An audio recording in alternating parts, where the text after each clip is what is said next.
selamat datang kembali di YouTube channel gue Cerita Olah. Kali ini gue bikin videonya kemalaman, udah mau jam 12 malam.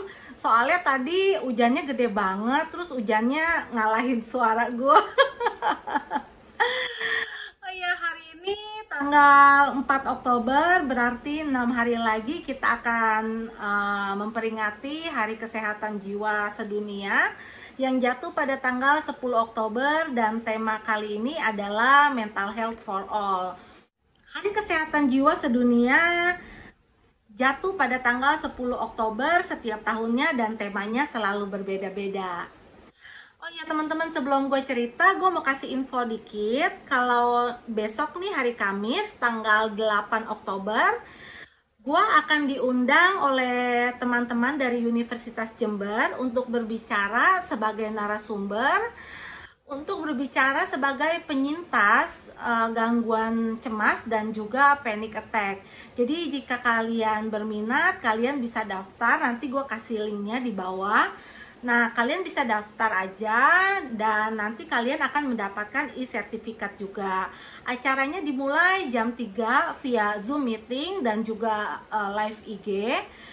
Jadi kalian daftarin aja diri kalian jika memang berminat, dan semoga nanti apa yang gue sampaikan bisa bermanfaat. Nanti akan ada sesi tanya jawab juga sih. Ya gue mungkin akan menjawab ya sesuai dengan pengetahuan gue aja. Kali ini gue mau membahas tentang pentingnya belajar untuk mengenali emosi dan merasakan emosi itu. Kebetulan tadi gue ikut 2 Zoom meeting, gue sebagai peserta.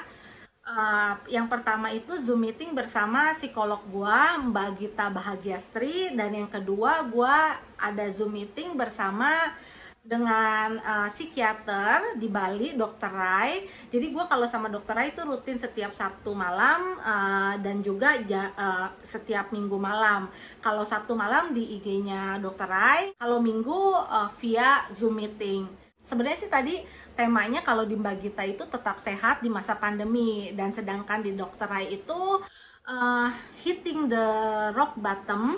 Tapi isinya sama-sama belajar menerima emosi dan untuk menemukan makna hidup. Jadi gue mungkin juga akan membahas itu aja. Gue membahas berdasarkan pengalaman gue ya. Jadi gue tahun 2018 itu gue mengalami kekambuhan panic attack yang cukup parah. Karena tuh gue sampai nggak bisa jalan, nggak bisa kerja. Terus si paniknya datangnya terus-terusan, satu hari itu berkali-kali datang, melelahkan banget. Nah waktu itu gue sempat ke UGD ditemenin temen gue.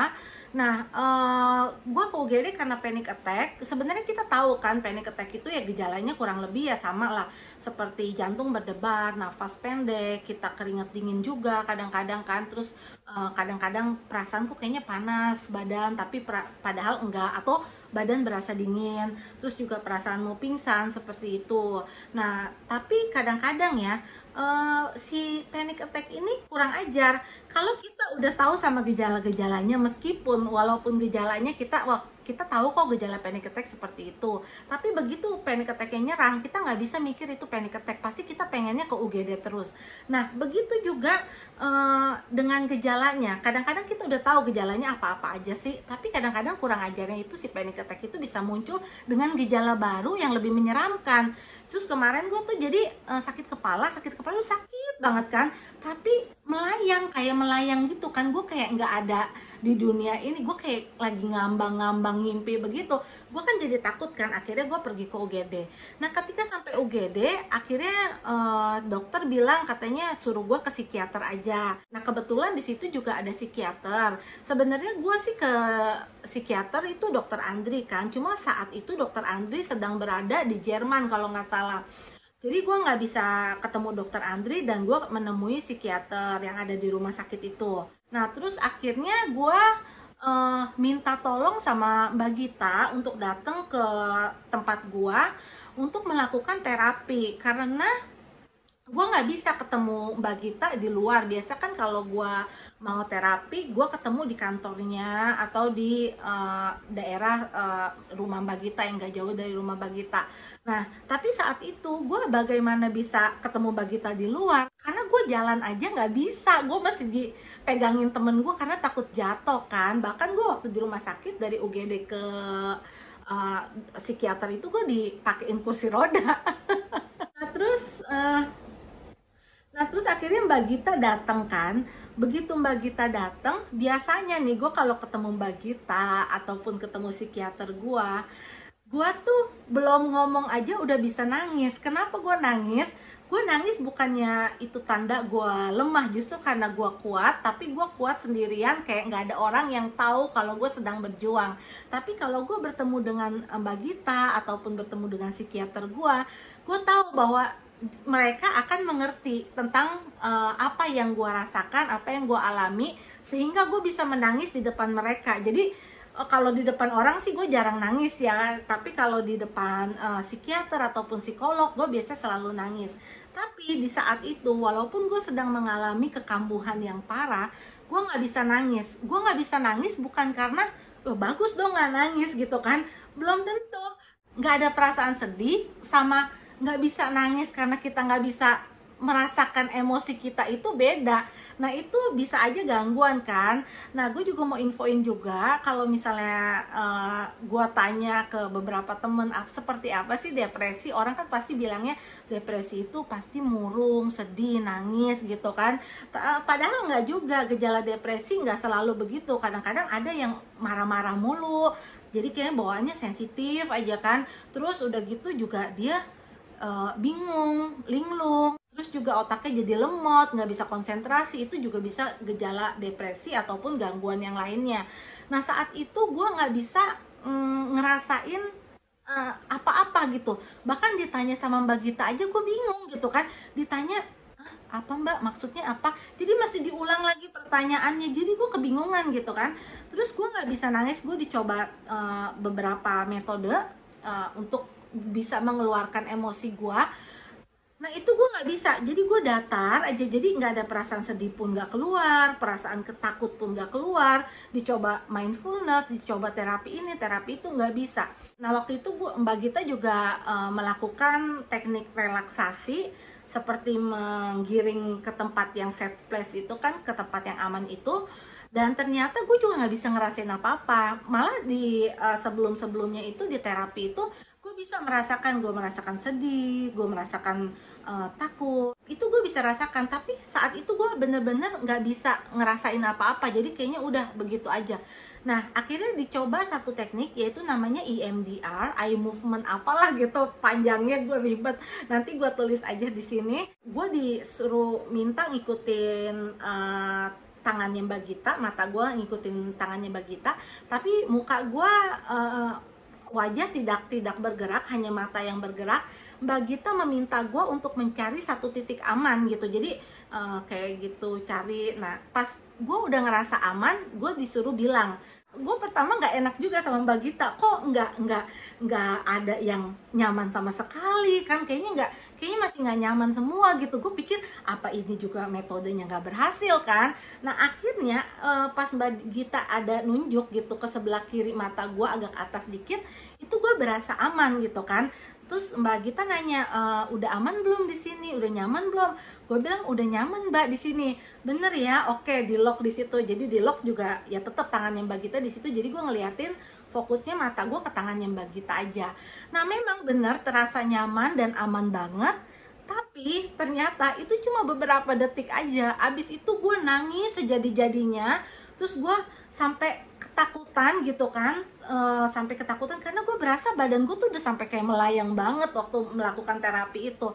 Nah terus tapi gue bisa nangis kayak gue bisa keluarin itu bener-bener kayaknya ya memang yang gue rasain itu beban-beban di hati gue itu semua kayaknya keluar semua tuh. Ibaratnya kita enak muntah gitu, ketahan-tahan, colok-colok udah nggak bisa muntah. Nah akhirnya kan pas kita muntahin semua kan jadi seger lagi kan badan kan, perut nggak kembung, pala nggak pusing. Nah itu sama yang seperti gue rasakan waktu itu. Nah waktu terapinya sih emang gue agak ngeri kan, tapi enak banget pas setelah selesai terapi itu badan enak banget gitu kan. Bahkan gue sempat keluar pergi makan ke daerah yang cukup rame gitu ya, dan gue nggak kenapa-kenapa, padahal sebelumnya itu gue sampai jalan aja keluar nggak bisa gitu kan, waktu di rumah sakit aja sampai pakai kursi roda.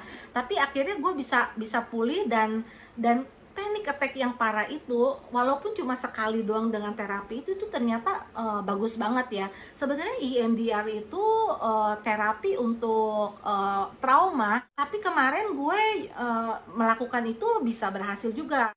Karena memang gue juga mengalami trauma perkembangan, ketika gue masih kecil gue mengalami trauma juga, dan kemungkinan juga kemarin gue kena panic attack itu karena gue ke-trigger tentang masa lalu gue, jadi gue mulai cemas, jadi memang berkaitan.